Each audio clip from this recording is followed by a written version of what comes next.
पर लगाए हैं और क्या कुछ आरोप लगाए हैं? मैंने बक्सर कोर्ट में उनके ऊपर मुकदमा किया है 352, 353/2, 356/2। क्या मामला हुआ कि आपको मुकदमा करना पड़ा धर्मगुरु पर? मामला ऐसा है कि रामभद्राचार्य जी हैं, सोशल मीडिया पर आकर कुछ इस प्रकार बयान दे रहे हैं कि उपाध्याय, चौबे, त्रिगुण, दीक्षित एवं पाठक ये नीच और अधम ब्राह्मण हैं। और इससे भी ज़्यादा खतरनाक बात उन्होंने ये बोली कि कोई इनको अपनी लड़की नहीं देता उच्च कुल का। मुझे लगता है कि एक धर्माचार्य होने के नाते, पद्मश्री सम्मान से सम्मानित तथा जगत गुरु कहे जाने ये कोई साधारण उपाधि तो है नहीं। उनको नहीं उन्होंने वेदों से इसका कोई सार लिया है, कोई तर्क लिया है, नहीं शास्त्रों से लिया है। कुछ दंत कथाओं को सुन के उनको पब्लिक में आके इस तरह के बयान तो नहीं देने चाहिए। मैंने मीडिया को वेदों से भी प्रमाण दिया, चूंकि वेदों में शर्मा, वर्मा, गुप्त, दास, ब्राह्मण, क्षत्रिय, वैश्य, शूद्र ऐसे 4 वर्ण होते हैं। शास्त्रों का कहना है कि ब्राह्मणों में सरनेम का कोई मतलब नहीं होता है, ये तो बस पुकार के लिए है। असल चीज जो होता है वो उनका गोत्र होता है, जो कि शादी विवाह में हर जगह गोत्र उच्चारण होता है। रामायण काल में भी, वाल्मीकि कृत रामायण में भी उपाध्याय का जिक्र आता है। अगर आप चाहें तो वाल्मीकि कृत रामायण में पेज नंबर 199, 203 इस पर जाकर आप उसको देख सकते हैं कि राजा दशरथ अपने सभा में उपाध्यायों को रखते थे। श्री रामचंद्र जी के विवाह में जब राजा दशरथ गए हैं बारात लेकर, तो उसमें उपाध्याय साथ में गए। तो उनको ऐसा नहीं कहना चाहिए। अच्छा, कुछ लोगों का यह भी सवाल रहेगा आपसे कि क्या विकास चौबे जो हैं, इतने बड़े संत पर, इतने बड़े जगत गुरु पर, जिनके लाखों लोग श्रोता हैं, लाखों लोग उनके भक्त हैं, श्रद्धालु हैं, उन पर आप आरोप लगा करके सस्ती लोकप्रियता हासिल करना चाहते हैं? नहीं, मैं सस्ती लोकप्रियता के चक्कर में नहीं हूं, बल्कि मैं उनको सस्ती लोकप्रियता प्राप्त करने से रोकना चाहता हूं। यही तो असली मुद्दा है। अगर किसी साधारण व्यक्ति ने यह बात कही होती तो शायद उसको कोई तूल नहीं देता, परंतु एक जगत गुरु जिस पद पे वो हैं, वो कहते हैं तो उसे करोड़ों लोग देखते हैं, सुनते हैं। आप ये बताइए, इन 5 सरनेम वाले लोगों को अगर देश भर में जोड़ा जाए तो इनकी संख्या लाखों में होगी। और अगर आप कहते हैं कि इनको कोई बेटी नहीं देता, तो आप लाखों बच्चों की शादियों का रुकावट अब व्यवधान पैदा कर रहे हैं। अच्छा, उन्होंने तो केवल आपको नहीं बोला था, उन्होंने तो बहुत सारे लोगों को बोला था, सभी हमारे समाज में शुरू से ऐसा ही। अकेले क्यों उनसे लड़ना? हमारे समाज में शुरू से ऐसा ही होता है। ये वृद्ध व्यक्ति हैं, इनको छोड़ दो, कहने दो। ये दिव्यांग हैं, नेत्रहीन हैं, इनको छोड़ दो, कहने दो। और यही वजह है कि ये घटनाएं सस्ती लोकप्रियता, थोड़ा सा वायरल होने के लिए ये सब धर्म कथा गुरु जो कथावाचक हैं, ये लोग आए दिन इस तरह के कुछ न कुछ हरकत करते रहते हैं। उदाहरण के तौर पे आपको बता दूं, उन्हीं के शिष्य हैं धीरेन्द्र कृष्ण शास्त्री, बागेश्वर धाम के नाम से जाने जाते हैं। आए दिन व्यास पीठ पर बैठकर व्यास पीठ का उल्लंघन करते हैं। अभी कुछ ही समय 4-5 महीने पहले का उनका एक, अगर आप वीडियो देखेंगे तो जीवन नाम का कोई एक वृद्ध व्यक्ति आया था, उनके पिता के समान था, वो उनसे मिलने आया था। उसको मंच पे बैठकर, व्यास मंच पे बैठकर वो कहते हैं कि दूर से अछूत आदमी है। राम की कथा कहने वाले छूत अछूत देखते हो?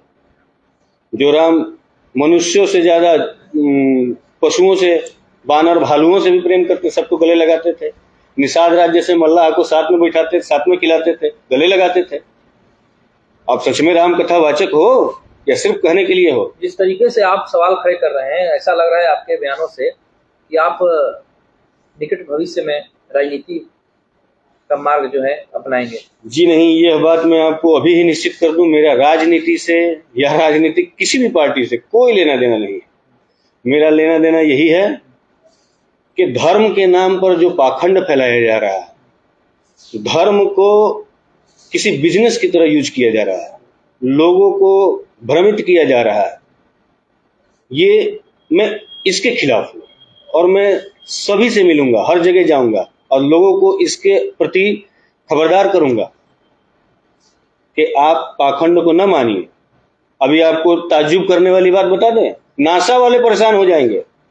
हमारे एक कथावाचक के शिव महापुराण के कथा कहते हैं, प्रदीप मिश्रा जी हैं, उनका एक बयान आया, ऐसे ही मंच पे बैठ के बोल रहे हैं कि यदि कोई लड़का एग्जाम देने जा रहा है और पढ़ाई ढंग से न किया है और बेलपत्र पे शहद लगाकर शिवलिंग पे चिपका के और प्रणाम करके चला जाए तो वो पास हो जाएगा।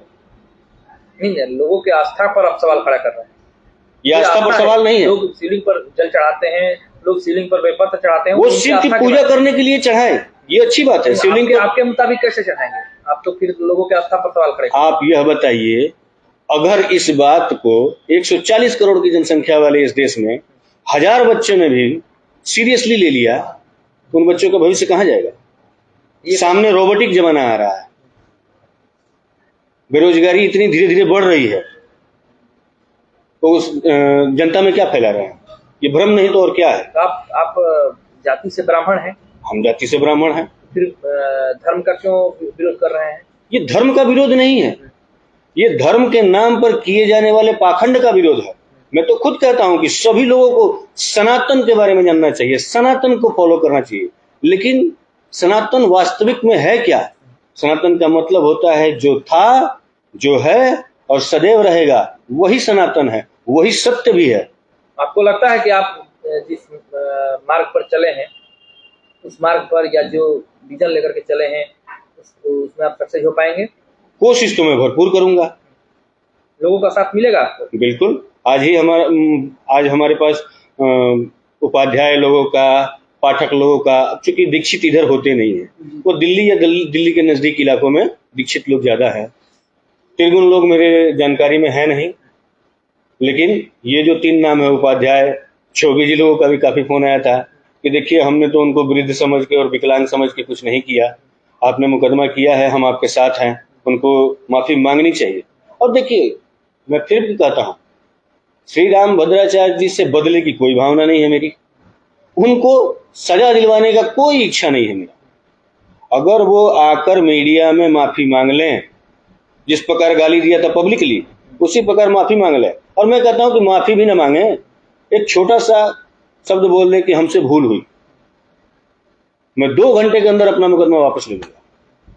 तो आपके मुकदमा से उन पर क्या असर पड़ने वाला?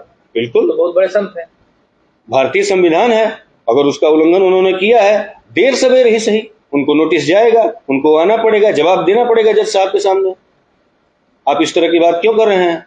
धार्मिक मान्यताओं के आधार पर तो मैं उनका खंडन कर ही रहा हूं। संविधान तो इसको सिरे से खारिज करता है। न जाने कितने सरकारों ने, राज्य सरकारों ने, केंद्र सरकार ने धार्मिक ऊंच नीच भेदभाव की भावना को खत्म करने के लिए कठोर नियम बनाए, न्यायालयों ने कितने लोगों को सजा कर दी। बहुत सारे हिंदू संगठनें हैं जो हिंदू धर्म को लेकर के कार्य करती हैं, लेकिन आप ही क्यों मुकदमा राम भद्राचार्य पर किए, जबकि उन्होंने तो पूरे भारतवर्ष के लोगों को ललकारा या बोला है, तो किसी को कोई आहत नहीं, और आपको क्या लग गया कि आप जो है, ऐसा नहीं लगता कि आपको मतलब किसी के द्वारा फंडिंग किया जा रहा है या किसी के द्वारा उठाया जा रहा है? नहीं, मैं किसी के द्वारा फंडिंग या फंड नहीं लेता हूं, और मैं चला तो अकेले ही था। आज धीरे धीरे मेरा काफिला बन रहा है, लेकिन ये सहयोगियों का है। हाँ, मुझे कोई राजनीति नहीं करनी और ना ही किसी को बदनाम करने का। अगर मेरा उनको बदनाम करने का कोई इच्छा होता तो मैं ये क्यों कहता कि मैं अपना मुकदमा वापस ले लूंगा। लेकिन अब ये बर्दाश्त नहीं होगा। अब कोई भी कथावाचक अगर भ्रम फैलाएगा, मैं उसके खिलाफ बोलूंगा। अगर कोई भी कथावाचक जाति ऊंच नीच करेगा, मैं उसके खिलाफ बोलूंगा, क्योंकि बहुत हुआ। इनको बर्दाश्त करते करते करते करते, आपको पता है, इन्हीं लोगों की देन है कि वहां महाकुंभ में इतने सारे लोग इकट्ठा हो गए। आधे तो इतने गए थे जिनको कुंभ के बारे में कुछ पता ही नहीं, और वहां भगदड़ के शिकार हो गए, मारे गए। आपके अनुसार भारत की जो जनता है या जो सनातनी है, वो मूर्ख है? नहीं, मूर्ख तो नहीं है, लेकिन कहीं ना कहीं इन लोगों के बहकावे में, इन लोगों के फैलाए भ्रम में जरूर है। और जिस दिन वो सत्य को जानेंगे उस दिन उनके अंदर भी बदलाव आएगा, इस देश के अंदर भी क्या बदलाव चाहते आएगा। हैं? कुंभ में नहाने लोग न जाए?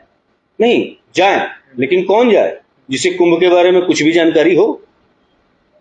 आपने अब तक क्या 40 किया? करोड़ लोग कुंभ के आपने बारे अब तक क्या किया है लोगों को जानकारी देने के लिए?